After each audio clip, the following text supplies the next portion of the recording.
Latest updates ఎప్పటికప్పుడు పొందడానికి Big TV WhatsApp channel follow అవ్వండి. లింక్ డిస్క్రిప్షన్ లో ఉంది. ఆర్జీవి గారిని రీసెంట్ సినిమాల్లో హీరోలుగానికి ఎలివేట్ చేసినట్టు మీ డెన్లోకి అడుగు పెట్టగానే romantic and sexy powerful men beautiful women అనేది నా మోటివేషన్.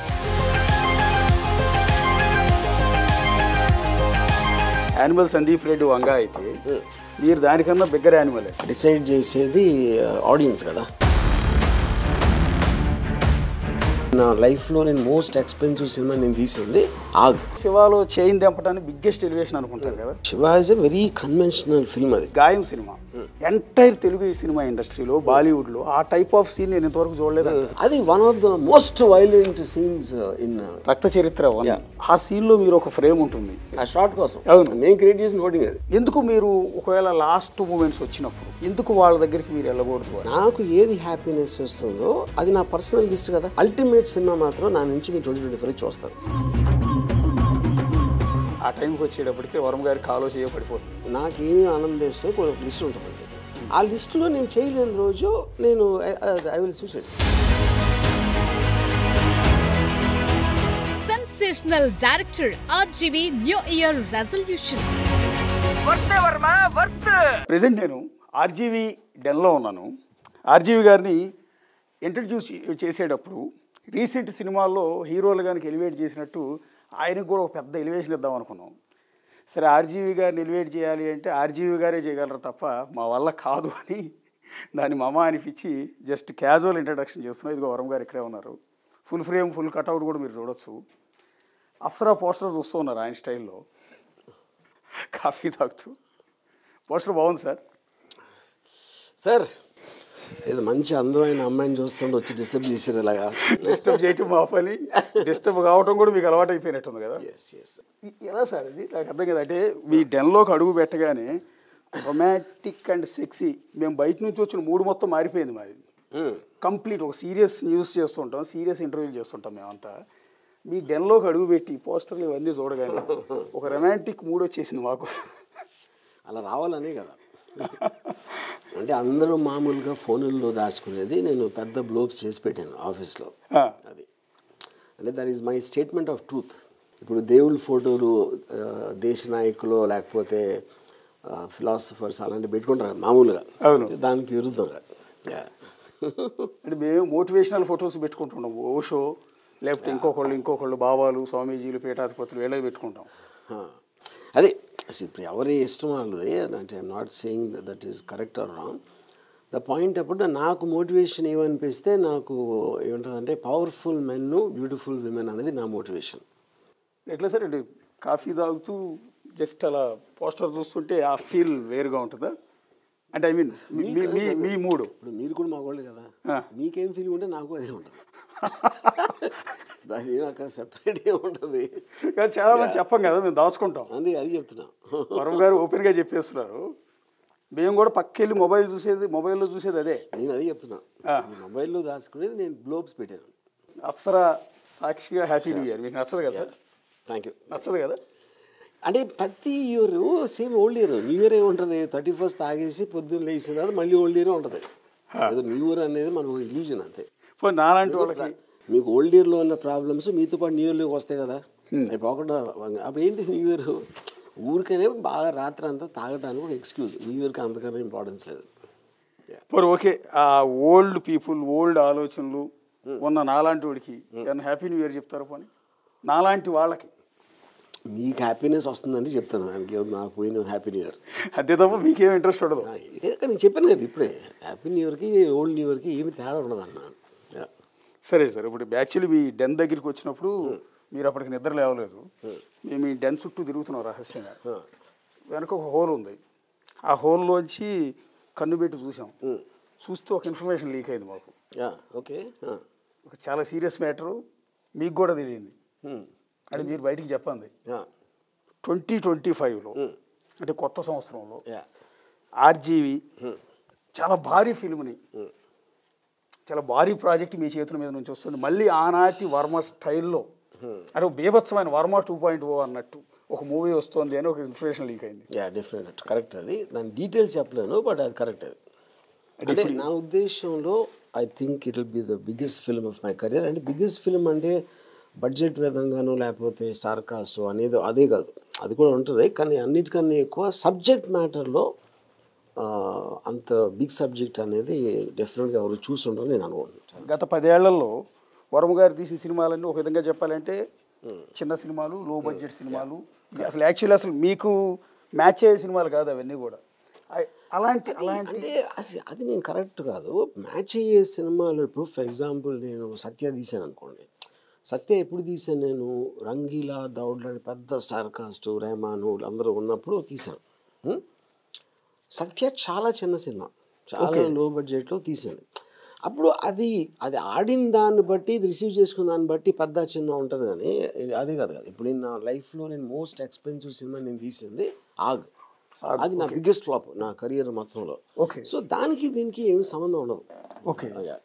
అంటే ఇప్పుడు సినిమాలు అంటే రెగ్యులర్గా మేము చూస్తున్నదంతా కూడా ఒక బాహుబలి, ఒక సాలార్, ఒక కేజీఎఫ్, లేకపోతే ఒక పుష్ప, ఇలా భారీ బడ్జెట్ సినిమాలు 100 కోట్లతో తీసిన సినిమాలు ఇవి మాత్రమే సినిమా ఇండస్ట్రీలో కూడా ఎక్కువగా నడుస్తూ ఉన్నాయి. I don't think that is true. ఇంకొక ఏపీ నుంచి కాశ్మీర్ ఫైల్స్ ఉంది, కేరళ స్టోరీ ఉంది, అయితే చాలా సినిమాలు ఉన్నాయి. అదే అనగా అందులో కూడా చాలా పెద్ద బడ్జెట్లో తీసిన సినిమాలు కూడా చాలా సూపర్ ఫ్లాప్ అయిన ఇన్సిడెంట్స్ కూడా మీరు చూసారు. ఓకే. సో బడ్జెట్కి సినిమాకి ఒక కనెక్షన్ ఉందని నేను అనుకోను. ఓకే. ఇప్పుడు యానిమల్ సినిమా ఉంది అనుకోండి. యానిమల్లో ఏముంది అసలు? విఎఫ్ఎక్స్ లేదు, ప్రొడక్షన్ వాల్యూ లేదు, మొత్తం ఆల్మోస్ట్ 60% ఒక ఇంట్లో తీసాడు సందీప్. అది కూడా 1000 కోట్లు చేసింది కదా. సో దానికి దీనికి కనెక్షన్ లేదన్న. ఫైనల్గా ఆడియన్స్ గ్రిప్ ఫీల్ అయ్యారా లేదా అన్నది ఒకటే పాయింట్. మీరు యానిమల్ ప్రస్తావన తెచ్చారు కాబట్టి యాక్చువల్లీ నేను ఆర్డర్లో అది కూడా ఉంది, అడగాల్సిందే. అది యానిమల్ సందీప్ రెడ్డి వంగ అయితే మీరు దానికన్నా బిగ్గర్ యానిమల్ అని. సందీప్ రెడ్డి వంగ లైన్ అయితే సినిమా ఇండస్ట్రీకి, మీరు డైనోసార్ అని. మీరు నుంచి యానిమల్ని మించిన స్థాయిలో, డైనోసార్ స్థాయిలో ఒక సినిమా రాబోతోంది. ఇప్పుడు యానిమల్ దేన్ని మించి ఏదో వస్తుంది అనేది మనకు వచ్చే వరకు తెలియదు కదా, అది కరెక్ట్ కాదు. ఓకే, నీకు ఇంటెన్షన్ ఉండొచ్చు, కానీ అది ఫైనల్గా డిసైడ్ చేసేది ఆడియన్స్ కదా, అవునా కాదా అని. సో దాని గురించి మాట్లాడటం అనేది కరెక్ట్ కాదు. ఇంకోటి నా feeling, Sandeep I think is more innovative than me. దానికి కారణం ఏంటంటే నేను శివ మోరల్లెస్ ఒక కమర్షియల్ ఫిలిం స్ట్రక్చర్లోనే కొంచెం టేకింగ్ డిఫరెంట్గా ఉంటుంది, అంబియన్స్ రియలిస్టిక్గా ఉంటుంది, క్యారెక్టర్స్. సందీప్ స్ట్రక్చర్ మార్చాడు. యానిమల్ అనేది ఆ విధంగా much more path breaking than Shiva అనేది నా ఫీలింగ్. ఆ ఇంటర్వ్యూ చూశాను నేను. మీరు అన్నారు రాంగోపాల్ వర్మక బాపు అని, మీరు సంథింగ్ కరెక్ట్ అన్నారు. సో అక్కడ అనిపించింది ఏంటంటే ఇప్పుడు సందీప్ రెడ్డి వంగ ఈరోజు వైలెన్స్తో కూడిన యానిమల్ తీసి మీరు అన్నట్టు 1000 కోట్లు వసూలు చేసాడు, బెగ్గర్ సినిమా అయ్యి ఉండొచ్చు. అర్జున్ రెడ్డి టేకింగ్ కావచ్చు, ఇవన్నీ చూసాం. వీటన్నిటికీ మూలం ఆ టేకింగ్ కానీ, ఆ విధానం కానీ, హీరోని ఆ టైప్లో చూపించవచ్చు అన్న ఆలోచన 30 ఏళ్ల క్రితం మీరే మొదలు పెట్టారు కదా. తప్పది. ఐ థింక్ నేను అదే చెప్తున్నా, Shiva is a very conventional film. అది ఒక మంచోడు హీరో, ఒక చెడ్డ విలను, ఒక హీరోయిన్, ఒక ఏదో ఒక చిన్న కామెడీ, అక్కడ పాటలు గేట్లు అంతా, అది చాలా ట్రెడిషనల్ ప్యాటర్న్. అది ఇందాక చెప్పినట్టు టేకింగ్ మొలాన అదొక కల్ట్ క్రియేట్ చేసింది. ఓకే. సందీప్ అసలు స్క్రీన్ ప్లే స్ట్రక్చర్ మార్చాడు. ఇప్పుడు అలాంటి రణ్బీర్ కపూర్ లాంటి క్యారెక్టర్ని హీరోగా చూస్తారు ఆడియన్స్ అనేది ఇంతవరకు యానిమల్ వచ్చేవరకు ఎవరికి అసలు రాలేదు. సో ఆ విధంగా ఇట్ ఈస్ వెరీ ఇన్నోవేటివ్ అంటున్నాను. నేను అన్నది ఏంటంటే కాన్సెప్ట్ గురించి, టేకింగ్ గురించి అండి. నేను ఏమంటానంటే సినిమాలో వైలెన్స్, ఫైట్స్, లేకపోతే ఇది మీరు ఆ రోజుల్లోనే మొదలుపెట్టారు, ఇప్పుడు దాన్ని ఫాలో అవుతున్నారు వీళ్ళందరూ అంటున్నారు. ఐ థింక్ సందీప్ చాలా హార్డ్ కోర్ వైలెన్స్, శివాలో చాలా సటిల్గా ఉంటుంది. శివ మొత్తంలో నాకు గుర్తుంది ఒక్క చోట బ్లడ్ కనిపిస్తుంది. యానిమల్ అంతా బ్లడ్ ఉంటుంది. అది డిఫరెన్స్. అంటే ఇప్పుడు ఉన్న సినిమాలు అన్నింటిలో వైలెన్స్ కదా సార్ బేసు. ప్రతి సినిమా ఇప్పుడు వచ్చిన రీసెంట్ హిట్స్ చాలా వాటిల్లో వైలెన్స్ బేస్డే సినిమాలు ఎక్కువగా ఉన్నాయి. రెండోది హీరోని విలన్గా చూపిస్తారు. అంటే స్మగ్లర్ అయి ఉంటాడు, మాఫియా డాన్ అయి ఉంటాడు, కిల్లర్ అయి ఉంటాడు. ఫస్ట్ నుంచి ఉంది కదా మీకు. 75 టైంలో 72 దీవార్ వచ్చినప్పటి నుంచి ఉంది అది. అమితాబ్ బచ్చన్ గారి బిగినింగ్ ఫిల్మ్స్ అన్నిట్లో కూడా డాన్ కానీ, దీవార్ కానీ అట్లా అన్నిట్లో కూడా విలనే కదా. విలన్ అంటే ఇప్పుడు ఒక ప్రతి మనిషికి ఆడికి లోపల ఒక రెబెల్ ఉంటాడు. ఆడే కొట్టేయాలనుకుంటాడు, ఆడే, కానీ ఆడికి బలం ఉండదు, ఆడికి ధైర్యం ఉండదు. సో స్క్రీన్ మీద ఒక హీరో అది కొడతా ఉంటే ఆడ ఆనందిస్తాడు. ఎస్. కానీ మీరు రియల్ లైఫ్లో చట్టాన్ని చేతిలోకి తీసుకుంటే క్రైమ్ కదా ఫస్ట్, అది మనం మర్చిపోతాం కన్వీనియంట్గా. ఎందుకంటే ఎంటర్టైన్మెంట్ ఆస్పెక్ట్ సినిమా కనుక సీరియస్గా తీసుకోవాలి. మీరు సీరియస్గా తీసుకుంటే మొత్తం అన్ని సినిమాల్లో మెయిన్ స్ట్రీమ్ ఫిలిమ్స్ అన్నిట్లో కూడా మీకు క్రిమినల్స్ హీరోస్ ఉంటారు. క్రిమినల్స్ ఉంటారు, ఇంక్లూడింగ్ ఇప్పుడు లేటెస్ట్ పుష్ప 2లో కూడా. అదే నేనండి, అంత కొంతమంది తప్పు పడుతున్నారు, అలాగే చూస్తూ ఉన్నారు, అవే హిట్ అవుతున్నాయి కూడా. అదే కనుక హీరో ఒక మంచి బాలుడిలాగా రాముడిలాగా అంటే ఆ సినిమాలు నడవట్లేదు కదా. అదే కరెక్టే. అందుకే ఇప్పుడు సినిమాలు పక్కన పెట్టి మీరు న్యూస్ పేపర్ ఉందనుకోండి, న్యూస్ పేపర్ కూడా మీకు ఎక్కువ మెయిన్ హెడ్లైన్స్ ఏముంటాయి, ఏదో రేపు, లేకపోతే ఏదో మర్డరు, లేకపోతే క్రైమ్ రిలేటెడ్ ఉంటాయి. సేమ్ థింగ్ మీకు న్యూస్ ఛానల్స్లో కూడా. అవును, లేని న్యూస్ కూడా మీరు బ్యాక్గ్రౌండ్ స్కోర్ వేసి డాంగ్ డాంగ్ డాంగ్ అని పెట్టి ఏదో జరిగిపోయింది అంటే అలాంటిది లేకపోతే ఒక ఆడియన్స్ ఎమోషన్ ప్రవోక్ అవుతుంది. అవును, రాముడు మనిషి ఇప్పుడు ఆటమ్ బాంబు కనిపెట్టినోడు మీ సినిమా తీస్తారు, కానీ అటామిక్ ఎనర్జీ కనిపెట్టినోడు మీ సినిమా తీస్తారా? అవును, తీరు. అవును. అదే సార్, ఇప్పుడు మీకు సందర్భం వచ్చింది కాబట్టి అడుగుతున్నాను. యాక్చువల్లీ టేకింగ్ అంటే ఇప్పుడు హీరోల ఎలివేషన్ ప్రతి సినిమాలో, అది కేజీఎఫ్లో హీరో ఇంట్రడక్షన్ కావచ్చు, లేకపోతే ఏది పెద్ద గన్ను పట్టుకొచ్చి పోలీస్ స్టేషన్లో ఉన్న తన మనుషులు విడిపించుకెళ్తాను, ఎంటైర్ పోలీస్ స్టేషన్ని కాల్చి పడేస్తాడు, షూట్ చేసి పడేస్తాడు. అది అద్భుతమైన ఎలివేషన్ అన్నారు. పుష్పలో కనుక సీఎం తన భార్యతో ఫోటో దిగలేదు, సొంత సెల్ఫీ దిగటా ఒప్పుకోలేదని అక్కడ సీఎంని మార్చేస్తాడు. బీభత్సమైన ఎలివేషన్స్. నేనేమంటానంటే 30 ఏళ్ల క్రితం నేను చూసిన మీ సినిమా దాన్ని మించిన ఎలివేషన్ నాకు ఇప్పటివరకు కనిపించలేదంట. అంటే నా కోణంలోంచి మీరు అందరూ శివాలో చైన్ దింపడానికి బిగ్గెస్ట్ ఎలివేషన్ అనుకుంటారు కదా, పెద్ద రెవల్యూషన్ అంటారు కదా. నాకు నచ్చిన ఎలివేషన్ యాజ్ ఏ నేను సినిమా వ్యూయర్గా నాకు కూడా సినిమా టేస్ట్ ఉంది కాబట్టి ఒక మాట చెప్తున్నా. మీది గాయం సినిమా. జగపతి బాబు బ్రదర్ని నడి రోడ్డు మీద మర్డర్ చేస్తారు, అక్కడ గ్యాంగ్ వార్ జరుగుతూ ఉంటుంది, మర్డర్ చేస్తారు. మర్డర్ చేసిన తర్వాత వాళ్ళు పక్కన ఉన్న మేనేజర్ మనం పోయి లీగల్గా కేసు పెడదాం పోలీస్ స్టేషన్లో అంటే బెనర్జీ అంటాడు అనుకుంటా. జగపతి బాబు పోయి పోలీస్ స్టేషన్లో కంప్లైంట్ ఇవ్వడానికి వెళ్తే అక్కడ ఉన్న పోలీస్ ఆఫీసర్ ఏదో తిడతాడు, అరుస్తాడు. సరే సావని కేసు పెట్టమని ఎఫ్ఐఆర్ కంప్లైంట్ రాసేమని పేపర్ ఇస్తాడు. పేపర్ మీద తన అన్నని ఎవరినైతే చంపారో వాళ్ళ పేర్లు రాస్తూ ఉంటాడు. రాసి పేపర్ ఇచ్చేలోపు పేపర్ మీద రాసిన ముగ్గురు అక్కడ మర్డర్ అయిపోతారు. అవును, ఒకటి సినిమా థియేటర్లో, ఒకటి రోడ్డు మీద, ఒక అంటే నేనేమంటానంటే ఆ టైప్ ఆఫ్ ఎలివేషన్ ఇక్కడ పేర్లు రాసే లోపు ఎవరి పేరు అయితే రాస్తున్నాడో వాడు అక్కడ మర్డర్ అయిపోవటం అనే ఆలోచన ఎంటైర్ తెలుగు సినిమా ఇండస్ట్రీలో, బాలీవుడ్లో ఆ టైప్ ఆఫ్ సీన్ నేను ఇంతవరకు చూడలేదు. ఎలా మీరు ఆ రోజుల్లో అంటే మీకు అది గుర్తుందా? Of course. ఇప్పుడు నాకు పాయింట్ ఏంటంటే నేను చాలా హెవీగా ఫిక్షన్ చదివాను నా టీనేజ్లో. The influence of whether Godfather అవ్వచ్చు, లేకపోతే ఫ్రెడరిక్ ఫాసెట్ లాంటి నావలిస్టులు. నేను సినిమాలు కూడా ఎక్కువ use to watch Hollywood films. ఇప్పుడు ఆ కాంటెక్స్ట్లో అప్పుడు ఏంటంటే మీకు వాయిలెన్స్ అనేది నా ఫీలింగ్ ఎప్పుడు ఐడియాలో ఉంటుంది. యాక్చువల్గా మీరు దాన్ని చూపించిన దానికన్నా ఎక్కువ అంటే ఇప్పుడు ఇక్కడేంటి మీరు గాయం సినిమాలో జగపతి బాబు వచ్చి తను చంపలా. అవును, తను ఇక్కడ కూర్చుని పోలీస్ కమిషనర్ ఎదురుగా కూర్చుని కంప్లైంట్ చేస్తున్నప్పుడు ఆల్రెడీ ఆడ పని అయిపోయింది. అవును, అప్పుడు ఆ ఐడియాలో యాక్చువల్గా జగపతి బాబు వెళ్ళి కొట్టడం కన్నా ఎక్కువ హీరోయిజం ఉంది. ఎస్, ఇది నాకు ఎక్కడ అర్థమైంది, గాడ్ ఫాదర్ నుంచి అర్థమైంది నాకు. Okay okay. సో ఇప్పుడు ప్రతి ఐడియా మీకు ఎక్కడో ఒక చోట నుంచి వస్తుంది. అవును, అది మీరు మీకున్న స్టోరీకి మీకున్న కాంటెక్స్కి మీరు ఏదో మలుచుకుంటారు. అవును, అది అంటే నా ఇన్ఫ్లుయెన్స్ ఎక్కువ అక్కడ ఉంది కాబట్టి అది రిఫ్లెక్ట్ అయింది. అంటే హీరో ఎలివేషన్ అనేది ఆ స్థాయిలో కనీసం దాని సిమిలర్గా ఏదో ఒక సినిమాలో కనపడుతుందో. ఇన్ని సినిమాలు చూస్తూ ఉంటాను, ఇది తెలుగు, తమిళ్, మలయాళం. కానీ గాయం సినిమాలో మీరు తీసుకున్న ఆ టేకింగ్ ఏదైతే ఉందో, ఇక్కడ సంతకాలు పెట్టే లోపు సంతకాలు పెట్టిన వ్యక్తులు అక్కడ మర్డర్లు అయిపోతూ ఉంటారు. కట్ చేస్తే పోలీస్ ఆఫీసర్ ఫోన్ వస్తుంది, ఆ ముగ్గురు చచ్చిపోయారని. వాడు పోలీసు వాడు ఎదురుగా నుంచి జగత్బాబు ఎదురుగా కూర్చుని ఉంటే ఇలా వేస్తూ ఉంటాడు. ఇలాంటి వాడినే నేను రాగానే ట్రీట్ చేశాను, ఇలా ట్రీట్ చేశానని భయంతో ఉనుకుతాడు. Correct correct. సో ఆ సీన్ రిలేటెడ్ ఏ కేజీఎఫ్లోనో, పుష్పాలోనో, ఎస్ఎల్ఆర్లోనో, కల్కీలోనో ఎక్కడన్నా కనపడుద్దేమో అనుకుంటాను. చాలా ఇంట్రెస్టింగ్ అబ్జర్వేషన్. నేను కూడా చాలాసార్లు ఫీల్ అయ్యేదంటే ఇప్పుడు మీరు ఒక ఏపు నుంచి ఒక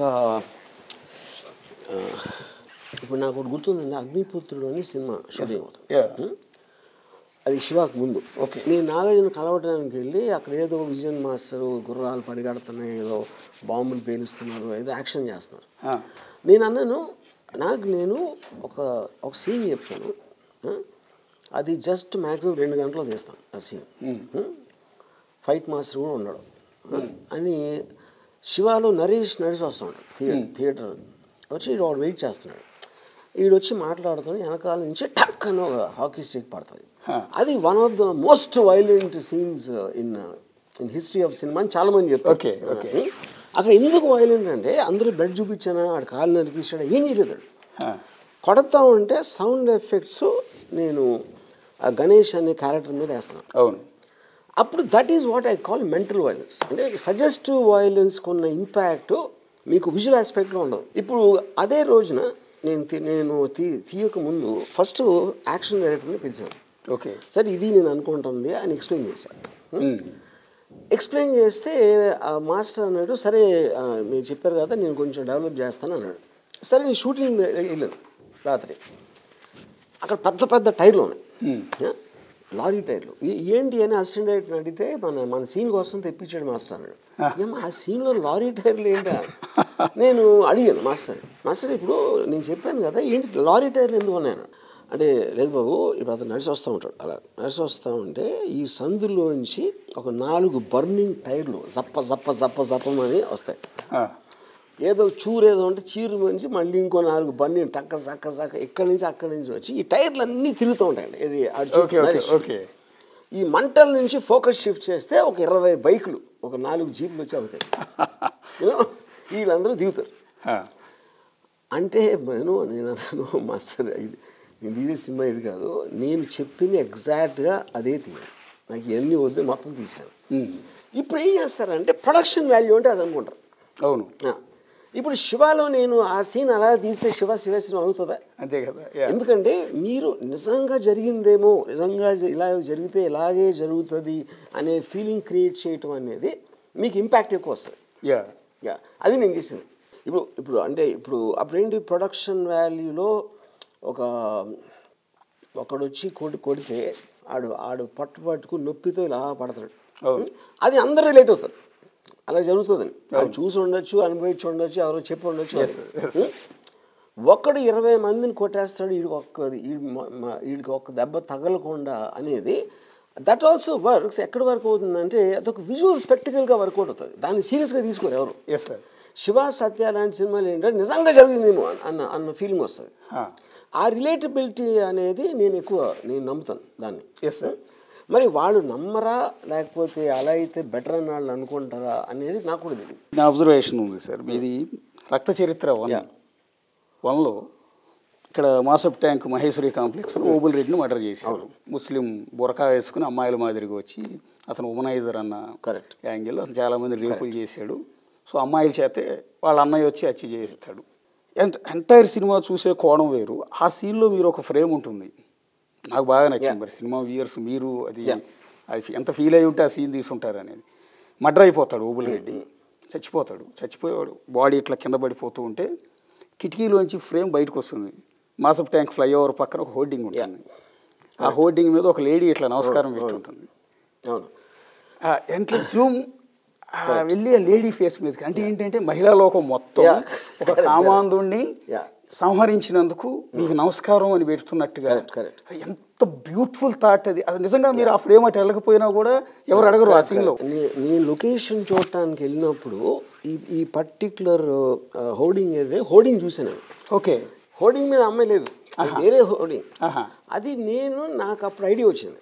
ఎందుకంటే ఇదంతా కూడా అమ్మాయిని రేప్ చేసి అది చేసి ఇది చేసి వాడి రెప్యుటేషన్ ఉన్నప్పుడు ఒక అమ్మాయి ఎదురుగా అమ్మాయి ఆనందిస్తూ ఉండి చంపుతున్న వాళ్ళకి దండం పెడుతున్నట్టు అలాంటి ఫోటో నేను తీసుకొచ్చి హోర్డింగ్ వేసాం. ఓకే, ఆ షార్ట్ కోసం నేను క్రియేట్ చేసిన హోర్డింగ్ అది. సో అది ఒక ఆల్మోస్ట్ ఒక పోయిటిక్ ఫీలింగ్ వస్తుంది. ఇప్పుడు నాకున్న ఫేవరెట్ షార్ట్స్ మీరు చెప్పిన హోర్డింగ్ ఒకటి, ఇంకోటి ఆ పిల్లడు బాల్ ఆడుతూ ఉంటాడు, వీళ్ళు నడిచి వస్తూ ఉంటాయి. అది కూడా అంటే ఏదో ఒక అంటే మామూలు కారిడార్లు ఎవరు వెళ్ళినా కూడా అలాంటివి చూస్తారు. పిల్లడు ఆడుకుంటున్నాడు, అలాంటిది ఒక్కటి పెట్టినప్పుడు సడన్గా ఇట్లా బురకాల్లో వచ్చి చేసినప్పుడు మీకు దాని బిలీవబిలిటీ పెరిగిపోతుంది. అవును. అంటే ఆ టైప్ ఆఫ్ టేకింగ్ వర్మ ముందు వర్మ తర్వాత కూడా ఎవరు తీయట్లేదని నేను అంటున్నది. అంటే నేను మిమ్మల్ని ఎవరు కొత్తగా పొగడాల్సిన అవసరం లేదు, బట్ నాకు అనిపించింది చెప్తున్నాను. అంటే వర్మ ముందు వర్మ తర్వాత ఇప్పుడు సూపర్ హిట్ సినిమాలు 1000 కోట్లు 2000 కోట్లు వసూలు చేస్తున్న సినిమాల్లో కూడా ఆ ఫీల్, అంటే ఒక కామాంధుడిని హత్య చేసి చంపేసిన తర్వాత, ఎంతోమంది అమ్మాయిని చెరబట్టిన రాయలసీమలో అత్యంత భయంకరమైన వ్యక్తిని హత్య చేసిన తర్వాత ఒక మహిళా లోకం నమస్కారం పెడుతోంది అన్నట్టుగా, గౌరవిస్తున్నట్టుగా పోస్టర్ మీదకి జూమ్ వెళ్ళటం వల్లే ఆ టేకింగ్ తెలుగు సినిమా ఇండస్ట్రీలో నేను ఎక్కడ కనపడట్లేదండి. అంటే ఎందుకు అంటే ఐ మీన్ అంత అంటే అది నేను అదే అన్నాను. అది ఒక అంటే ఇప్పుడు డైరెక్షన్ అంటే డైరెక్టర్ అనేది యాక్చువల్గా తను ప్రైమరీ ఆర్టిస్ట్ కాదు. అంటే నేను చెప్పేది డైలాగ్ ఎవరో రాయొచ్చు, యాక్టింగ్ ఎవరో చేయొచ్చు, కెమెరా ఎవరో చేయొచ్చు. కానీ తన థాట్ ప్రాసెస్ని తను చెప్పే స్టోరీని ఛానలైజ్ చేస్తాడు దాని మీద. అప్పుడు నేనేంటి primarily I'm a story teller. Director అనేది సెకండరీ. అక్కడ స్టోరీ టెల్లర్ అంటే నేను రైటింగ్ అని అంటలేదు. నేను ఇప్పుడు కూర్చుని నాకు జరిగిన ఒక ఇన్సిడెంట్ మీకు చెప్తాను అనుకోండి, నేను ఎంత ఇంట్రెస్టింగ్గా మిమ్మల్ని ఎంగేజ్ చేసిన అనేది story telling capacity. Script writing వేరు, అది కంప్లీట్లీ డిఫరెంట్ ఆస్పెక్ట్ అది. అప్పుడు నేను ఒక గివెన్ ఎమోషన్ని ఎలివేట్ చేయటానికి ఎలాంటి సాధనాలు వాడచ్చు అనేది ఒక పాయింట్ ఉంటుంది. దాంట్లో మీరు చెప్పిన సీన్లో అది. సో తర్వాత ఇంకోటి ఏంటి, ఇప్పుడు ఒక సపోజ్ ఇప్పుడు సర్కార్ ఉందనుకోండి, సర్కార్లో ఎవడో ఒక ముసలాయన ఆటోలో దిగి అలా మెల్లగా నడుచుకుంటూ వస్తాడు. అంటే వాడు ఏమైపోతాడు, is representative for the common people. అవును. అదే ఇప్పుడు వాడు అలా నడవకుండా ఆడి ఏజ్ కన్నా తక్కువ ఉంటే అది వర్కౌట్ అవుతుంది సీన్. మీ కంటెంట్ వైజ్గా ఏంటి, ఒకడు వచ్చి కంప్లైంట్ ఇచ్చాడు నా కూతురు ఇలా చేశారని. అవును. వాడు ఫీల్ అవుతున్నది వాడి బాడీ లాంగ్వేజ్లో, వాడి కళ్ళల్లో, ఆడి వాయిస్లో, మాట్లాడే విధంలో రిఫ్లెక్ట్ అయినప్పుడే మీకు ఆ కాంటెస్ట్ అమితాబ్ బచ్చన్ విన్నాక ఒకళ్ళు ఇస్తే ఒకడిని కొడతారు, ఎవడైతే చేసాడో వాళ్ళని. ఆ కొట్టినప్పుడు నేనేం చెప్పాను వాళ్ళకి, ఆ డంబిల్స్ పెట్టి గుర్తారు. మీ మొహంలో ఎక్స్ప్రెషన్ ఉండకూడదు. ఓకే. మీరు ఒక కార్పెంటర్ సుత్తి కొట్టినప్పుడు లేకపోతే ఏదో పగలు కొట్టినప్పుడు ఒక వర్కర్కి ఎలాంటి ఎక్స్ప్రెషన్ ఉంటే ఆ ఎక్స్ప్రెషన్ కావాలని చెప్పాను. అప్పుడు ఏముందంటే కోల్డ్ బ్యాడ్ అయిపోతుంది. ఎందుకంటే సర్కార్ చెప్పింది వాళ్ళు చేశారు, ఆడి ఎముకలు ఎరగొట్టేమని. కానీ వీడు కోపంతో కొట్టాడు అనుకోండి, ఆ సీన్ అలా ఉండదు. అవును. అది చెప్తున్నా. సో అప్పుడు ఏంటి, నేను ఇలాంటి చాలా అబ్జర్వ్ చేస్తూ ఉంటాను నా కాలేజ్ టైం నుంచి. కానీ అది ఈ రౌడీ బిహేవియర్ కానీ, నేను చదివిన బుక్స్ కానీ, వాటిల్లో ఆ ఫండమెంటల్ ఎమోషన్ అక్కడి నుంచి తీసుకుంటాను. అది చాలామంది ఇప్పుడు ఒక ఫైట్ మాస్టర్ వచ్చి ఫైటర్ని చెప్పేసి ఆయన కొడతాడు ఆడేదో అరుస్తాడు, ఆడి మొహం ఆడి నోట్లో నుంచి రక్తం వచ్చేసి అవి చేస్తారు. అది I'm not trying to say that is wrong. So నేను చెప్పే విధం అనేది నా సినిమాలో రిఫ్లెక్ట్ అవుతుంది. 2024లో బిగ్గెస్ట్ సినిమాలు వచ్చినాయి. యాక్చువల్లీ బాలీవుడ్ని కూడా తలదన్నే స్థాయిలో తెలుగు సినిమాలు తీశారు. It's greatness. యానిమల్ కావచ్చు, పుష్ప కావచ్చు, లేకపోతే ఇంకో సినిమా, ఇట్లాంటివి. అవి చూసి ఇప్పుడు వస్తున్న లేటెస్ట్ డైరెక్టర్లు కూడా వాటిని ఫాలో అవుతున్నారు. ఆ స్టేజ్ని అంటే ఇక అప్ టు ది మార్క్ ఇక్కడ పెట్టేశారు. మీరు ఒక మార్క్ పెట్టారు. ఇప్పుడు వస్తున్న డైరెక్టర్లు అందరూ యానిమల్ లాంటి డైరెక్టర్లు ఇది మీ గోల్ అని చెప్పి ఒక పాయింట్ ఇస్తున్నారు. ఆ గోల్ రీచ్ అవ్వడానికి వచ్చే డైరెక్టర్లు అంతా అదే రకమైన ప్రయత్నాలు చేస్తున్నారు. 2024 as a director, as a creative director మీకు సాటిస్ఫాక్షన్ ఉందా ఇండస్ట్రీని చూస్తే? నేను ఫస్ట్ ఆఫ్ ఆల్ ఇయర్కి సంబంధం ఉంటుందని నేను అనుకోను. ఇప్పుడు మీకు రిలీజ్ అవ్వచ్చు ఆ ఇయర్లో ఏ సినిమా అయినా, ఎస్పెషల్లీ పెద్ద సినిమాలు ఇన్సెప్షన్ 4-5 years నుంచి స్టార్ట్ అవుతాయి ముందు నుంచి. ఆ మేకింగ్ కానీ, thinking, what ever it is you know.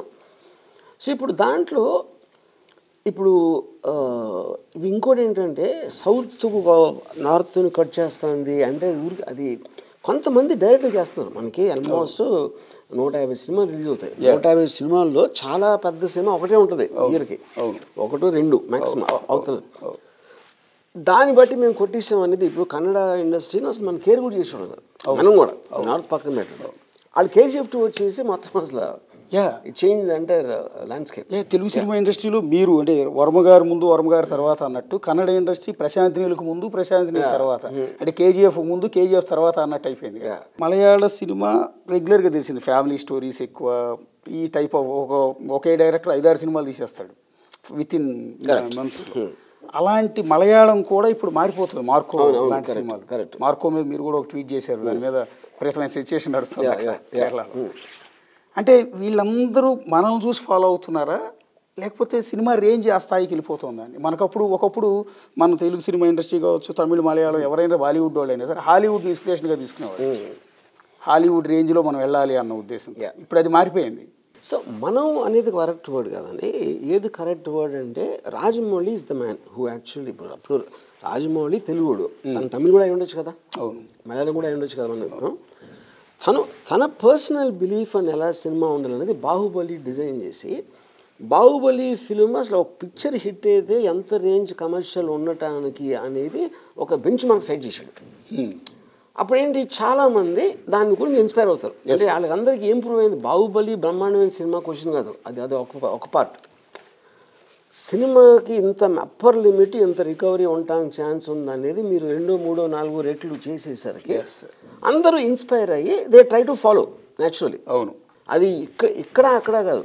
అందుకని నేను ఎప్పుడు చెప్తాను, రాజమౌళి గుజరాత్లో పుడితే హిందీ సినిమా తీసాడు, అదే కదా, అది కోయిన్సిడెన్స్, దానికి దీనికి సంబంధం లేదు. అంటే డైరెక్టర్ పెంచుకుంటూ పోతున్నాడు కదా సార్. ఇప్పుడు బడ్జెట్ మీ సినిమాలకి అంత బడ్జెట్ ఉండదు. మీరు అప్పట్లో 2 కోట్లు పెట్టి ఒక సినిమా రంగీలా లాంటి సినిమా తీస్తే చెప్తాను, బడ్జెట్ కూడా మీ రికవరీ బట్టి ఉంటుంది. ఇప్పుడు మీకు ఎంత గ్యారంటీగా వెనక్కి రావడానికి ఛాన్స్ ఉంది అనేది ఒక బెంచ్ మార్క్. ఇప్పుడు సపోజ్ 1500 కోట్లు 2000 కోట్లు తీసింది అనుకోండి బాహుబలి 2, అప్పుడు 500 కోట్లు 1000 కోట్లతో తీర్చు కదా అని అనిపిస్తుంది. ఎందుకంటే అంత రికవరీ ఉంది. ఎవరో కూడా నా సినిమా దానికన్నా తక్కువ ఉంటుంది అనుకోని అప్పుడు తీరు, బెటర్ సినిమా అవుతుంది అనుకునే తీస్తారు. అది అవ్వకపోవచ్చు తర్వాత రిలీజ్ అయ్యాక. అది ఒక పాయింట్. రెండో పాయింట్ ఏంటంటే బడ్జెట్లో మీరు ప్రతి దాన్ని, అంటే బాహుబలి తర్వాత ఏమొచ్చింది, బిగ్ విజువల్ ఎఫెక్ట్స్, సెట్స్, ఇలాంటి ప్రొడక్షన్ వాల్యూస్ బ్రహ్మాండంగా లేకపోతే సినిమా చూడటానికి రారేమో. ఒక ఇందాక చెప్పింది. అప్పుడేంటి వీళ్ళందరినీ కూడా big budget films I don't think this much, ఎందుకంటే ఆల్రెడీ బెంచ్ మార్క్ సెట్ అయింది. బాహుబలికి ఎందుకు అంత ఖర్చు పెట్టారు అనేది అది లీప్ ఆఫ్ ఫెయిత్ అంటారు. లీప్ ఆఫ్ ఫెయిత్ అంటే ఏంటంటే ఇంగ్లీష్లో ఒక 4 అడుగులు 5 అడుగులు వెడల్పులో ఉన్నాయి, కింద పడతారు మధ్యలో. మీ 4 అడుగులు అంటే గబుక్కుని దూకేయచ్చు. 5 అడుగులు అంటే కొంతమంది లోకొచ్చు, చాలామంది అయిపోతారు. 6 అడుగులు అనమాట. 6 అడుగులు అంటే ఈ అమ్మ ఏదో చేసి తీద్దాం అనేది దూకి వర్కౌట్ అయిపోయింది. అది లీప్ ఆఫ్ ఫెయిత్ అంటారు. అంటే నమ్మకం మీద చేసేయడం. అసలు తెలుగు సినిమాకి 70 కోట్లు 80 కోట్లు అప్పర్ లిమిట్ రికవరీ ఉంది అని మగధీర టైంలో అనుకున్నప్పుడు మీరు సినిమాకి డబల్ ఎందుకు ఖర్చు పెట్టారు?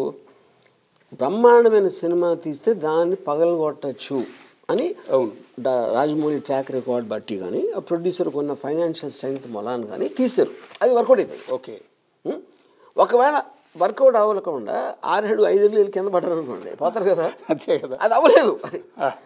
అప్పుడు అది మీరు దాన్ని చూసుకుని తర్వాత చేసుకుని చాలా మంది చేతులు కాల్చుకున్నారు కదా. అది కూడా జరిగింది. నేను అదే అంటున్నాను సార్. ఇప్పుడు తెలుగులో సో అప్పుడు అక్కడ పాయింట్ ఏంటంటే మీరు అంటే ఇప్పుడు ఎవెన్చువల్గా సినిమా ఫ్లాప్ అవటం అనేది బడ్జెట్ ఫెయిల్ అవుతుంది. సినిమా ఎప్పుడు ఫెయిల్ అవుతుంది. ఇప్పుడు సినిమా సక్సెస్ 4 రకాలు ఉంటుంది. ఒకటి మీరు ఎంత ఖర్చు పెట్టారు, ఎంత వచ్చింది, ఎంత కొన్నారు, ఎంత వచ్చింది, లేదా క్రిటిక్స్ ఏమన్నారు, ఓకే, లేదా ఇండివిజువల్ ఆడియన్స్ మెంబర్ అనేది లెక్కలు తీసుకోకూడదు. ఎందుకంటే ఎవరి ఒపీనియన్ అని ఉండదు. ఫైనల్ మెజర్మెంట్ ఫ్యాక్టర్ ఏంటంటే బయర్కి ఎంత వర్కౌట్ అయింది, ప్రొడ్యూసర్కి ఎంత వర్కౌట్ అయింది. That is the only thing. Critics అనేది మీకు హిస్టారికల్ పర్స్పెక్టివ్ ఉంటుంది. మీరు వికీపీడియా 10 ఏళ్ళ తర్వాత చదివితే ఫలానాడు ఎన్ని ఇచ్చాడు, ఫలానాడు అన్ని ఇచ్చాడు, అంతకన్నా వాళ్ళకి కూడా వాల్యూ లేదు. లీస్ట్ వాల్యూ ఆడియన్స్ ఉంటుంది యాక్చువల్లీ. ఎందుకంటే ఆ నేమ్లెస్ పీపుల్ మనకు తెలియదు. సో ఫైనల్గా 10 ఏళ్ళు లేక ఈ సినిమా ఎంత తీస్తే ఎంత వచ్చింది అన్నది చూస్తారు, కానీ ఎవడెవడికి నచ్చింది అనేది పట్టించుకుంటారు. అంటే ఇప్పుడు ఆ స్థాయిలో బడ్జెట్ మీరు చెప్తున్నట్టు డైరెక్టర్ మీద నమ్మకంతో ఆ డబ్బులు తిరిగి వస్తాయన్న ఉద్దేశంతో పెట్టుబడి పెడుతున్నారు. తెలుగులో మైత్రి లాంటి వాళ్ళు 800 కోట్లని పెట్టడానికి రెడీ అవుతున్నారు. సరే, వస్తున్నాయి. అలాగే లైకా తమిళనాడులో, ఇట్లా చెప్పుకుంటూ రెడ్ జైంట్, ఇట్లాంటివి హోంబలే, కర్ణాటకలో హోంబలే, వీళ్ళు డేర్ చేసి అంత పెట్టుబడి పెడుతున్నారు. ఒకవేళ ఎక్కడన్నా తిరగబడి ఒక్క సినిమా పోయింది అంటే 100 కోట్లతో పెట్టింది, అంచనాలు తారుమారాయి, ఏం సార్ పరిస్థితి? కానీ అది ఏం అవ్వదండి. ఎందుకు అవ్వదండి? నా ఉద్దేశం ఏంటంటే ఫస్ట్ ఆఫ్ ఆల్ ఇంత ఇండస్ట్రీలో ఎంత డబ్బు పోయింది, సినిమాకి ఎంత డబ్బు పోయింది అనేది అది చాలా వెరీ షార్ట్ సైటెడ్. ఎందుకు షార్ట్ సైటెడ్ అంటే డబ్బులు ఎప్పుడు పావు, అది ఒక జేబులో నుంచి ఇంకో జేబులోకి వెళ్తాయి. ఓకే, మీరు 100 కోట్లు ఎవరు పెట్టగలుగుతారు? డబ్బు ఉన్నోడే పెట్టగలుగుతారు. అప్పుడు ఏంటి, ఈ డబ్బులు ఎవరికి ఇచ్చాడు? వర్కర్స్, టెక్నీషియన్స్, లేకపోతే వేరియస్ ఎక్విప్మెంట్ సప్లయర్స్, వీళ్ళందరి జేబుల్లోకి వెళ్ళింది. అప్పుడు ఈ డబ్బున్నోడికి ఆడికి డబ్బులు పైన ఉండొచ్చు, కానీ వీళ్ళందరికీ వచ్చినాయి కదా, అప్పుడు దేశానికి మంచి జరిగినట్టు కదా. అప్పుడు ఏంటి, మనీ సర్క్యులేషన్లో ఉంది అది. అప్పుడు లేకపోతే మీరు డబ్బులు తక్కువ ఖర్చు పెట్టేసి, suppose cinema super duper hit అయిపోయింది, 100 కోట్లు పెడితే 1000 కోట్లు వచ్చేసింది అనుకో, అప్పుడు ఆ డబ్బు అంతా ఒక్కడి దగ్గరే ఉంటుంది. కానీ అదే 1000 కోట్ల సినిమాకి ఇతను 600 కోట్లు ఖర్చు పెడితే అవన్నీ చాలా మంది జేబులోకి వెళ్ళింది. అప్పుడు రీడిస్ట్రిబ్యూషన్ ఆఫ్ వెల్త్ అనేది ఇట్స్ ఇంపార్టెంట్. నేను చూసేది అలాగా. సో అప్పుడు మీరు ఎందుకు పెట్టారు అసలు? ఫస్ట్ మీకు తెలియక పెట్టారా, మీకు వేరే గత్యంతరం లేక పెట్టారా, లేకపోతే డబ్బులు ఉన్నాయి కాబట్టి పెట్టారా? ఇలాంటి రకరకాల కారణాలు వేరే వేరే కంపెనీస్కి వేరే వేరే ఉంటాయి.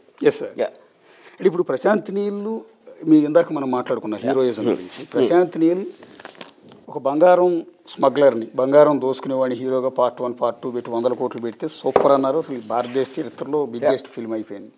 పుష్పలో రెడ్ శాండల్ స్మగ్లర్ హీరో అంటే చూపించారు. ఇదే క్రమంలో తమిళనాడులో మీకు తెలుసు పారంజిత్ అద్భుతమైన సినిమాలు తీస్తాడు, కబాలి, కాల, ఇలాంటి సినిమాలు. అక్కడ వరుసనే రజనీకాంత్ గారి రీసెంట్ సినిమాలండి, కబాలి, కాల, వెట్టయాన్, జైలర్, ఈ 4 సినిమాలు మీరు చూసే ఉంటారు. అందులో స్టోరీస్లో హీరోకి ఎక్కడ కూడా ఈ టైప్ ఆఫ్ బ్యాడ్ హ్యాబిట్స్, లేకపోతే స్మగ్లరో, గోండానో, మాఫియాడానో ఉండడు. చాలా మంచి క్యారెక్టర్లు ఉంటాయి. కబాలి, మలేషియాలో ఏం జరిగింది అనేది, కాలా, ధారావి కోసం ఫైట్ చేసే ఒక నాయకుడు, అద్భుతమైన క్యారెక్టర్. వెట్టయాన్, పోలీస్ అధికారి, ఇప్పుడు జరుగుతున్న ఏదైతే ఆన్లైన్ ఎడ్యుకేషను, ఈ చీటింగ్, వీటి మీద అద్భుతమైన కాన్సెప్ట్ సినిమా తీశారు. జైలర్లో కూడా అద్భుతమైన క్యారెక్టర్, కొడుకు తప్పు చేస్తే కొడుకుని కాల్చి. కానీ ఈ 4 సినిమాలు అంత సూపర్ హిట్ కాల. మీరు అబ్జర్వ్ చేశారు. ఇంతసేపు ఎందుకు చెప్తున్నానంటే, నాకన్నా మీకు ఎక్కువ ఐడియా వస్తుంది. ఇవి ఈ గుడ్ క్యారెక్టర్లు. నేను దీనికి ఒక ఎగ్జాంపుల్ ఇస్తాను. ఈ మధ్యన ఒక డైరెక్టర్ ఒక సినిమా తీశాడు, చాలా మంది చూసినోడు విపరీతంగా పోయాడు, చాలా మంచి సినిమా. అది పవన్నోడు లేడు, అట్లీస్ట్ క్రిటిక్స్ కానీ లేకపోతే మన సినిమా ప్రివ్యూలు చూసి అలాగే. అది థియేటర్కల్గా దారుణంగా ఫ్లాప్ అయింది. ఓకే, అప్పుడు నేను ఆ డైరెక్టర్ ఏం సార్ ఇంత మంచి సినిమా తీస్తే అలా ఎందుకు ఆడలేదంటే, నేను అన్నాను మంచి సినిమా వేరు, మంచి వాళ్ళ సినిమా వేరు అన్నా. ఓకే ఓకే ఇప్పుడు కేజీఎఫ్ మంచి వాళ్ళ సినిమా కాదు, చెడ్డ వాళ్ళ సినిమా, కానీ మంచి సినిమా. ఎందుకు హిట్ అయింది కాబట్టి. సో బేసిక్గా మీకు బోర్ కొడుతుంది మంచి చూడటం అనేది. మీరు ఎప్పుడైనా మీడియాలో థంబ్నెయిల్ మీద ఏదో తిడితే చూస్తారు కానీ ఎగ్జాక్ట్లీ అండి, సమాజాన్ని ఉద్ధరించే వార్తలు మేము టెలికాస్ట్ చేస్తే ఛానల్ చూసుకోవాల్సి వస్తుంది. రామ్ గోపాల్ మ్యాన్ ఈడ్చుకెళ్ళారు పోలీసులు అంటే చూస్తారు కానీ, రామ్ గోపాల్ మ్యాన్ గౌరవించారు, షేక్ హ్యాండ్ ఇచ్చారు అంటే చూస్తారు లేదు. అది అలాంటి దాంట్లో ఉన్నప్పుడు పీపుల్ కాన్స్టెంట్లీ వాంట్ ఎక్సైట్మెంట్ అండి. ఆడు బయటికి చెప్పచ్చు చెప్పకపోవచ్చు, కానీ ఆడు ఇప్పుడు ఏంటి ఒకడు ఎవరినో కొట్టాడు అనుకోండి, అందరూ ఎందుకు చప్పట్లు కొడతారు? అది ఏంటి, వైలెన్స్, ఎవరినో కొడుతున్నాడు, ఫిజికల్గా చంపుతున్నాడు. పోనీ ఆడేం చేసాడు మీకు ఏమన్నా తెలుసా? ఆడు కూడా ఎవరిని కొడుతున్నాడు, మెయిన్ విలన్ కాదు, పక్కన వాళ్ళని చంపేస్తున్నాడు. పక్కన వాళ్ళు ఏం చేస్తారు, వాళ్ళు జీతానికి పని చేస్తారు, వాళ్ళకి ఏం తెలుసు. ఇప్పుడు ఇంకోటి చెప్తాను ఇప్పుడు కానీ అది మనిషి నైజంగా ఉంటుంది, సినిమా క్వశ్చన్ కాదు. నేను నా చిన్నప్పుడు స్కూల్ బస్సులో ఒక పిక్ పాకెట్ ఎవరు పట్టుకున్నాను, ఈ ఒక గుంపు చేరి తపా కొట్టేస్తున్నారు ఆయన. నా ఫ్రెండ్ కూడా వెళ్ళి ఆడు కూడా కొట్టొచ్చి నాకు వచ్చి నేను కూడా ఎక్కువ కడుపులో తగిలిందని చెప్పాడు. అంటే ఏంటి, ఆడు కొట్టడానికి ఛాన్స్ వచ్చిందని ఆనందం, ఆడు నేరం చేసిన ఆడి మీద కోపం లేదు అడిగి. సో మనిషి నేచర్లో అది ఉంటుంది. So I think same thing మీకు సినిమా అనేసరికి ఎక్సాజరేట్ అవుతుంది. ఇప్పుడు రీసెంట్గా ఒక ట్రెండ్ తెలుగు సినిమా ఇండస్ట్రీలో, తెలుగు సినిమా రిలీజ్ హడావిడి ఎక్కువ చేస్తున్నారు. 30 ఏళ్ల క్రితం రిలీజ్ అయిన సినిమాలన్నింటినీ మళ్ళీ రిలీజ్ చేస్తున్నారు, చాలా గ్రాండ్గా చేస్తున్నారు, జనాలు కూడా చూస్తున్నారు. సో ఆ స్టైల్లో మీరు అప్పట్లో తీసిన సత్య కానీ, శివ కానీ, సర్కార్ కానీ ఈ సినిమాని రిలీజ్ ఎందుకు చేయకూడదు? ఇప్పుడు సత్య చేస్తున్నారండి, January 17th release. Okay, Shiva కూడా అంటే అన్నపూర్ణ స్టూడియోస్ ఫిల్మ్ కదా, అది ఆల్రెడీ రీమాస్టర్ అంతా చేశారు, but I think they just waiting for the right time. Okay, మీ సినిమాలు కూడా రీరిలీజ్కి ఇంట్రెస్ట్ చూపిస్తున్నారు. యా, అంటే చాలామంది ఎదురు చూస్తున్నారు నిజానికి. 2025లో మీరు అంటే ఇయర్ అంటే మీరు ఒప్పుకోవట్లేదులే, కానీ నెక్స్ట్ రాబోయే ప్రాజెక్ట్ వర్మ గారిది సేమ్ పాన్ ఇండియా స్టైల్లో నేను ఆ టైప్లో ఉంటుంది. First of all pan India అనే వర్డ్ ఇస్ రాంగ్ అని. అప్పట్లో ఏ సినిమా అయినా సరే దానికున్న ఇది బట్టి మీరు రిలీజ్ చేయాల్సిన ఉద్దేశం బట్టి ఏదైనా పాన్ ఇండియా అవచ్చు, పాన్ వరల్డ్ అవచ్చు. అది పాయింట్. బట్ నాకు వచ్చేసరికి నేను I'm trying to do some very very different kind of subjects. నేను లాస్ట్ 2 years నుంచి వర్కౌట్ చేసి అవన్నీ కూడా ఆల్మోస్ట్ అంటే కొన్ని నా ప్రొడక్షన్ అవచ్చు, కొన్ని నేను డైరెక్ట్ చేస్తాను. బట్ ఐ ప్రామిస్ దట్ ఆ కైండ్ ఆఫ్ సబ్జెక్ట్ మ్యాటర్స్ ఎంతవరకు మీరు ఎప్పుడు చూసుంటారు, అది మాత్రం ఐ కెన్ సే. నెక్స్ట్ ఒకటి సార్, మీకు బోర్ కొడుతుందేమో రొటీన్గా అడుగుతున్నారు అని, నా రొటీన్గా అడగదలుచుకోలేదు యాక్చువల్లీ. మీకు శ్రీదేవి గారు అంటే ప్రాణం అన్న సంగతి తెలుసు నాకు. ఇప్పుడు శ్రీదేవి గారు అమ్మాయి యాక్ట్ చేస్తుంది చాలా సినిమాల్లో. ఆ అమ్మాయిలో శ్రీదేవి కనపడుతుందో మీకేమన్నా? నాకు లేదు కదా, నాకు అసలు. అంటే అది పాయింట్ మేబీ శ్రీదేవి గారి హ్యాంగ్ ఓవర్ అంత ఎక్కువ ఉందా, లేకపోతే వాట్. ఇంకోటి ఏంటంటే ఇప్పుడు నా ఆ పర్టిక్యులర్ ఏజ్లో నేను కాలేజ్లో ఉన్నప్పుడు శ్రీదేవి గారి 16 ఏళ్ళ వయసు, అది ఒక గ్రోత్ ఫ్యాక్టర్లో జరిగింది. యూనో ఆవిడ పర్ఫార్మెన్స్ మిస్టర్ ఇండియా లేకపోతే వసంత కోవిత్ర, సో ఆ కైండ్ ఆఫ్ ఏ రేంజ్ నేను ఒక డైరెక్టర్గా మర్చిపోయి ఒక మామూలు ప్రేక్షకుల్లా కూడా నాకు అనిపించలే. Yes sir, so far. అవును. అంటే జాన్వీతో చాలామంది అడుగుతున్నది ఏంటంటే జాన్వీతో వర్మ గారు ఎందుకు సినిమా తీయకూడదు అని. అంటే వాళ్ళ అమ్మని అంతగా ఇష్టపడిన వర్మ గారు, నేను అమ్మని ఇష్టపడను, కూతురుని ఇష్టపడలేదు కదా. అంటే శ్రీదేవి గారు కడుపును పుట్టిన అమ్మాయి కదా, ఖచ్చితంగా ఆ అమ్మాయిని హీరోయిన్గా చూస్తారు ఈ సినిమాలో. లేదు, నాకు ఆనెస్ట్గా నాకు పర్సనల్గా అంటే ఇప్పుడు చాలామంది స్టార్స్, పెద్ద పెద్ద స్టార్స్ కూడా నేను కనెక్ట్ అవ్వకపోవచ్చు. సో డెఫినెట్గా నాకు జాన్వీతో సినిమా తీసే ఉద్దేశం లేదు. అదే సార్, మిమ్మల్ని ఒకటి చాలామంది అడగలేదు, నేను అడుగుతున్నాను. Your best actor actually. ఇన్ని సినిమాలు తీసిన మిమ్మల్ని కల్కిలో చిన్న రోల్ చేశారు మీరు. అంతకుముందు పవర్ స్టార్తో ఒక రోల్ చేశారు. అప్పుడు మాకు అనిపించింది యాజ్ ఎ వ్యూయర్గా, అంటే మీ ఫ్యాన్గా నాకు అనిపించింది ఏంటంటే ఎందుకు మీరు ఆ క్యారెక్టర్లు ఎందుకు చేయకూడదు, మంచి క్యారెక్టర్లు. నేనేమంటానంటే భారతీ రాజా లాంటి డైరెక్టర్ క్యారెక్టర్ చేస్తారు. ఈరోజు ఇప్పుడున్న డైరెక్టర్లు, తమిళ ఇండస్ట్రీలో ఉన్న డైరెక్టర్లు అందరూ ఆల్మోస్ట్ క్యారెక్టర్లు చేస్తారు. సముద్రగాని కావచ్చు, ఇట్లా చెప్పుకుంటూ పోతే అందరూ. నా పాయింట్ ఏంటంటే అది because one I'm so busy, and second నాకు చాలా స్ట్రాంగ్ వ్యూ పాయింట్స్ ఉంటాయి ఎలా పర్ఫామ్ చేయాలి ఏంటి. ఇప్పుడు ఇంకోటి సినిమాటిక్ పర్ఫార్మెన్స్ అని మీకు పక్కన యాక్టర్స్, సీన్ కంటెంట్ ఇలాంటివి చాలా ఉంటాయి. అది వేరే డైరెక్టర్ దగ్గర నేను యాక్ట్ చేసినప్పుడు ఆ డైరెక్టర్తో నేను ఏకీపించుకోవచ్చు. సో అప్పుడు అలాంటి సినిమా అలాంటి రోల్ దొరికినప్పుడు డెఫినెట్గా చేస్తాను.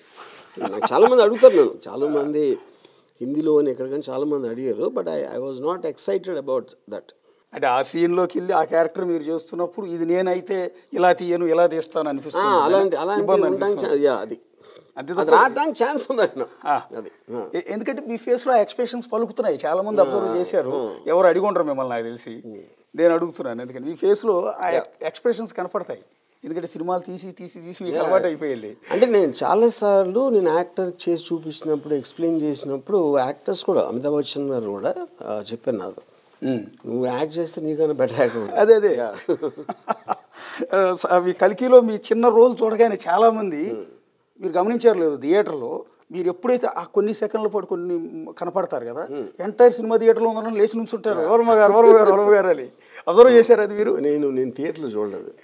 కల్కి super hit cinema, no problem. Prabhas కనపడినప్పుడు ఏ టైప్ ఆఫ్ ఎలివేషన్ వచ్చిందో మీరు స్క్రీన్ మీద కనపడగానే జనం అంతా అలా లేచి నిలబడ్డారు. ఈవెన్ రాజమౌళి గారు కనపడినప్పుడు కూడా లేదంత. అంటే మిమ్మల్ని ఊహించలేదు కదా వాళ్ళందరూ ఫస్ట్ టైం. కరెక్ట్. అందుకని మాకు అనిపించింది ఎందుకు చేయకూడదు వర్మ గారు అని. అంటే తెలుగులో ఆ కల్చర్ లేదండి, డైరెక్టర్లు క్యారెక్టర్లు చేయటం అనే కల్చర్ చాలా తక్కువ ఉంది. మీకు తమిళనాడు, మలయాళం డైరెక్టర్లు అందరూ రీజన్ లేదు అండి. ఇప్పుడు ఆల్మోస్ట్ 5 years నుంచి అడుగుతున్నాను నేను. Just I was not excited about that role అంతే. ఓకే. దెన్ లాస్ట్ సార్ మీది అడగచ్చో లేదో మీ ఏజ్ 60 క్రాస్ చేశారు కదా, పెన్షన్ తీసుకునే వయసు ఒప్పుకుంటారా? అంటే ఎంగా అంటారా? అంటే పెన్షన్ అనేది గవర్నమెంట్ జాబ్ కదా. కాదు మేము మామూలు కామన్గా అనేది ఏంటంటే 55 ఏళ్ళు దాటిన వాళ్ళు పెన్షన్ తీసుకునే వయసు అంటాం. అంటే తీసుకుంటారని కాదు, అంటే పెద్దోడు అయిపోయావు నువ్వు అని. నువ్వు యంగ్స్టర్ కాదు, పెద్దోడు అయిపోయావు అని. నేను అలా ఫీల్ అవును, ఎందుకంటే నేను ఏ రోజుకి ఆ రోజు తీసుకుని బతుకుతాను. So I don't ever feel age in me. ఇప్పుడు నా మెంటల్ స్టేటు ఆల్మోస్ట్ నేను కాన్షియస్గా కాలేజ్లో ఉన్నప్పటి నుంచి ఇప్పటికీ అదే టోన్లో ఉంటుంది. సో వేరే వాళ్ళు ఫీల్ అవ్వచ్చు. అంటే నేను ఎందుకు అడిగానంటే యాక్చువల్లీ ఇప్పటి వరకు ఉన్న వర్మగారు వేరు సార్. మీ డెన్ చూసిన తర్వాత మీ లైఫ్, మీ అలవాట్లు మిమ్మల్ని చూసి చాలా నేర్చుకోవాలనిపిస్తుంటుంది. ఏ టెన్షన్ ఉండదు. ఇప్పుడు వాళ్ళంటి వాళ్ళు ఏంటంటే లైఫ్లో చిన్న స్ట్రగుల్ రాగానే బర్డెన్ అయిపోయి సూసైడ్ చేసుకుని విమర్శలు చేసేస్తూ ఉంటారు. ఫ్యామిలీ రిలేషన్స్, ఎమోషన్స్ ఎక్కువై. మీకు ఆ విషయాల్లో చాలా తక్కువగా, చాలా స్వేచ్ఛగా ఒక మనిషి ఎంత హ్యాపీగా బతకచ్చు అనేది ఈ డెన్ ఇదంతా చూసిన తర్వాత నాకు అనిపించింది. మ్యాన్కి మెయిన్ పర్పస్ అనేది ఫ్రీడమ్ అంటే తను ఎప్పుడు ఏమనుకుంటున్నాడో, ఏమి చేయాలనుకున్నా చేయగలగటం. అదే అప్పుడు సొసైటీకి ఏమనుకుంటుంది, పక్కోళ్ళు ఏమనుకుంటారు, వాళ్ళతో పనిచేసేవాళ్ళు, ఫ్యామిలీ ఏమనుకుంటారు, కంటిన్యూస్గా భయం రసంలో బతుకుతారు మోస్ట్లీ. అది నేను చేయను అందుకని I look forward to every day to get up and I'm all the time excited. ఇప్పుడు జనాలందరూ సొసైటీ ఏమైపోయిందంటే మన కోసం మనకంటే కూడా నలుగురు ఏమనుకుంటారో అని బతకడం ఎక్కువైపోయింది. ఆ నలుగురిని పట్టించుకుని ఆ నలుగురు ఏమనుకుంటారని వీడు సూసైడ్ చేసి చచ్చిపోతున్నాడు. అదే వీడి మీద మచ్చబడి కానీ, ఒక కామెంట్ చేయగానే, ఓ పోలీసులు ఏదో కేసులు అరెస్ట్ చేయగానే, అది ఏదో ట్రోల్ చేస్తే ఫీల్ అయిపోతారు. ట్రోల్ చేశారని ఆత్మహత్యలు చేసుకుంటున్నారు. అది చెప్తున్నా. మీరు మీ లైఫ్ స్టైల్ చూసిన తర్వాత నాది ఇది ఒక పెద్ద మోటివేషనల్ క్లాస్ రూమ్లో ఉంది. ఇది మీ డెన్ జనాలందరికీ ఒక మోటివేషన్ ఇచ్చే క్లాస్ రూమ్ ఉంటుంది కదా, ఆ టైప్ అనిపిస్తుంది ఈ డెన్ చూసిన తర్వాత. సరే నేనేమనుకుంటానంటే ఇప్పుడు దాంట్లో ఒకటి నన్ను ఎవరో అడిగారు మేడం, ఈ ట్రోల్లోనో ఒక సందర్భంలో, నువ్వు ఈ ఏజ్లో నువ్వు 20 ఏళ్ళ అమ్మాయిలతోటి తిరిగి డాన్స్ చేస్తూ ఉంటావు, అది ఇది ఏంట్రా అని తాత వయసు ఉంటుంది నీకు అని చెప్తే నన్ను అది కాంప్లిమెంట్గా తీసుకుంటున్నాను. నా ఏజ్లో కూడా 20 ఏళ్ళ అమ్మాయి అయితే నువ్వైతే నీ లైఫ్లో ఎప్పుడు చేసి ఉండవు కదా,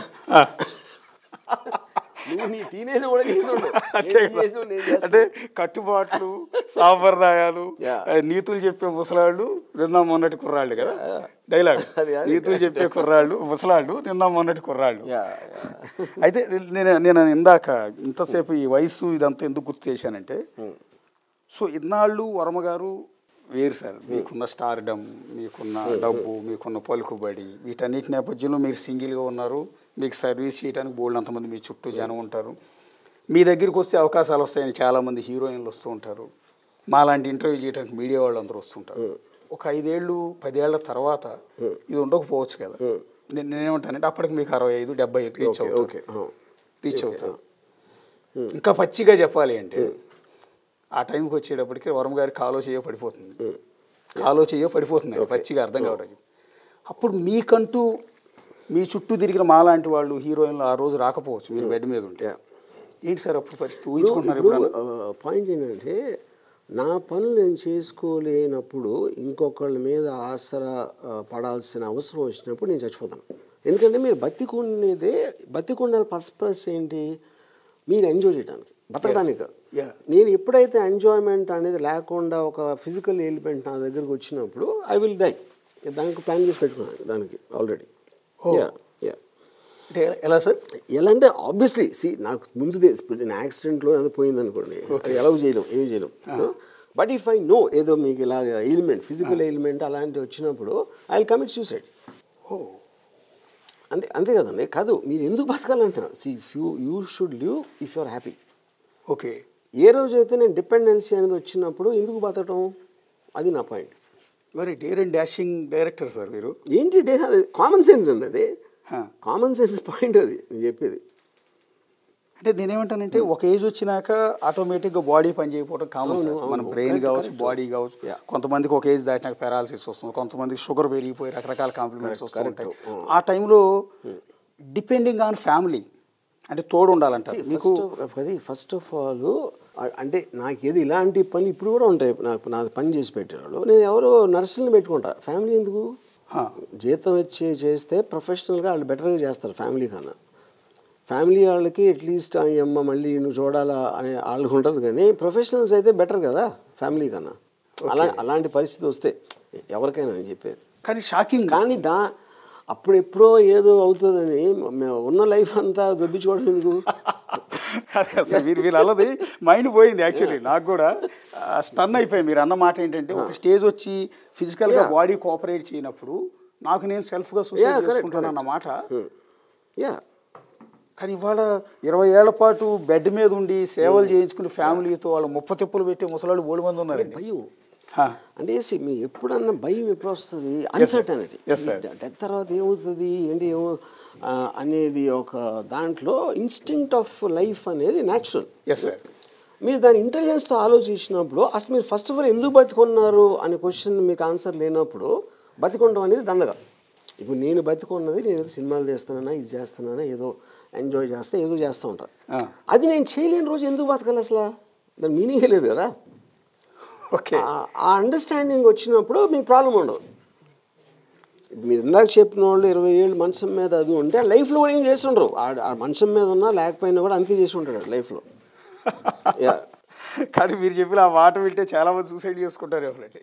ఒక ఏజ్ వచ్చిన తర్వాత ఎందుకు నీ ఫ్యామిలీ మీద డిపెండ్ అవ్వాలి, కాలు చేయి పడిపోయినప్పుడు కదలలేని ఎవరి మీద కూడా. ఫైనల్గా నేను ఇప్పుడు నాకేమీ ఆనందిస్తే ఒక లిస్ట్ ఉంటుందండి. ఆ లిస్టులో నేను చేయలేని రోజు నేను ఐ విల్ సూసైడ్. అది చెప్తున్నాను. అంటే మీ పర్సనల్ విషయంలో చొరబడ్డానని కాదు, కానీ యాక్చువల్లీ యాజ్ ఏ ఫ్యాన్గా మీ గురించి ఆలోచించే వ్యక్తిగా అంటున్నారు. ఎందుకు మీరు ఒకవేళ లాస్ట్ మూమెంట్స్ వచ్చినప్పుడు ఆ స్టేజ్కి వచ్చినప్పుడు మీకోసం అక్కడ వైఫ్ ఉన్నారు, మీకోసం కూతురు ఉన్నారు, అమ్మాయి ఉన్నారు, ఆవిడికి పెళ్ళి ఉంటే పిల్లలు కూడా మనవాళ్ళు మనవరాలు కూడా ఉంటారు, ఎందుకు వాళ్ళ దగ్గరికి మీరు వెళ్ళకూడదు అని, లేదా వాళ్ళని మీ దగ్గరికి ఎందుకు తెచ్చుకోకూడదు? నేను ఆల్టర్నేట్ లిస్టులో లేరంటున్నా. ఓకే, నాకు ఏది హ్యాపీనెస్ వస్తుందో అది నా పర్సనల్ లిస్ట్ కదా. ఓకే, ఆ పర్సనల్ లిస్ట్లో నాకు ఫ్యామిలీ లేదు, దేవుడు లేడు, చుట్టాలు లేరు, ఫ్రెండ్స్ లేరు, ఎవరు లేరు. నేను నా కోసం ఏర్పరచుకున్న ఒక లిస్ట్ ఉంది. ఆ లిస్ట్ని ఇప్పటికీ చేస్తున్నాను. అది చేయలేని రోజు వాళ్ళ దగ్గరికి వెళ్ళే వస్తుంది నాకు. Thank you sir. ఓకే, ఎందుకంటే నేను యాక్చువల్లీ మిమ్మల్ని కొత్త సంవత్సరం మీ ఫ్యాన్స్ అందరికీ మీ నుంచి ఒక కొత్త సినిమాల గురించి వీటి గురించి చెప్పించే క్రమంలో మాట్లాడుతూ వెళ్తూ ఉంటే అల్టిమేట్గా మీ పర్సనల్ విషయానికి వచ్చేటప్పుడు మీరు చెప్పింది ఆ వాల్యుబుల్ నాకు చెప్పాను కదా, మీకు ఆ బ్రెయిన్ స్టన్ అయిపోయింది మీరు చెప్పిన ఒక మాట విన్న తర్వాత. ఎందుకంటే ద బెస్ట్ మోటివేషనల్ స్పీచ్ ఇది నాకు తెలిసినంతవరకు. ఈ వర్డ్స్ అనేవి నాకు తెలిసి చాలామంది కట్ చేసి షార్ట్స్లో కూడా నడుపుతారు దీన్ని. మీరు లాస్ట్లో అన్న మాట ఉంది సార్, అది రియల్లీ వండర్ఫుల్ సార్. 2025 వండర్ఫుల్గా ఉండదు. మళ్ళీ ఒకప్పుడు మా వింటేజ్ వరం గారిని చూడాలి. వాళ్ళు ఆ స్థాయిలో పాన్ ఇండియా సినిమా అంటే మీకు నచ్చదు, శివాతో కంపేర్ చేస్తే మీకు నచ్చదు కాబట్టి వాటి గురించి నేను ప్రస్తావించలేదు. బట్ అల్టిమేట్ సినిమా, యానిమల్ని మించిన సినిమా. సో నువ్వు మించిన సినిమా అని నేను చెప్పను, కానీ అల్టిమేట్ సినిమా మాత్రం నా నుంచి మీరు 2025 చూస్తారు. అల్టిమేట్ అదే నేను అంటుంది. మళ్ళీ ఒక 2025లో మళ్ళీ ఒక రికార్డు వర్మ గారి నుంచి రావాలని ఎక్స్పెక్ట్ చేస్తున్నాం. జనమంతా థియేటర్ వైపు వర్మ గారి కట్అవుట్ పెట్టి, నిన్న ఒక హీరోకి పెడుతున్నారు 200 అడుగుల కట్అవుట్, ఆ టైప్ వర్మ గారికి పెట్టాలని ఆశ. Okay, thank you sir, thank you. ఇది వర్మ గారు చాలా విషయాలు మనతో షేర్ చేసుకున్నారు. ఒక కొత్త ప్రాజెక్ట్ రాబోతుంది 2025 సంవత్సరంలో. అంటే మీరు ఇంతవరకు ఊహించని సినిమా రాబోతుంది వర్మ గారి నుంచి. సో ఆ విషయాలు మనం ఎక్కువగా డిస్క్లోజ్ చేయకూడదు కాబట్టి వాటి గురించి ఎక్కువగా ప్రస్తావించలేదు. కానీ మిమ్మల్ని అందరినీ 2025లో ఒక ఆశ్చర్యపరిచేలా ఒక సినిమాని మీ ముందుకు తీసుకురాబోతున్నారు వర్మ గారు. So happy new year. Varma గారికి హ్యాపీ న్యూ ఇయర్ చెప్తే ఆయన రిసీవ్ చేసుకోలేదు. సో ఎనీవే జనాలందరికీ కూడా happy new year. For more videos like this, subscribe Big TV channel.